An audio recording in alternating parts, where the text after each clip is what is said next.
Alors enfin, je vais te parler de mon expérience de coach. Eh oui, parce que pendant des années, j'ai eu des gens qui voulaient prendre du poids, qui étaient trop maigres, qui faisaient de la musculation et qui voulaient prendre du poids. Plutôt des hommes, mais ça m'est arrivé aussi d'avoir des femmes qui se trouvaient trop maigres.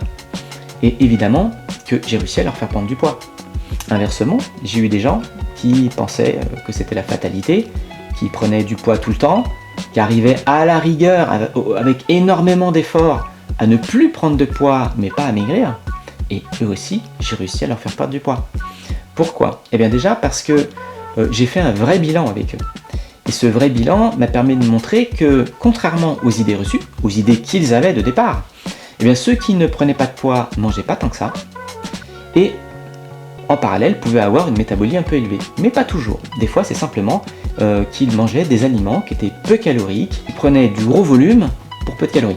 En gros, si tu te prends 3 kg de salade tous les jours, tu vas maigrir, hein, ça c'est évident, parce que la salade, il n'y a quasiment pas de calories dedans.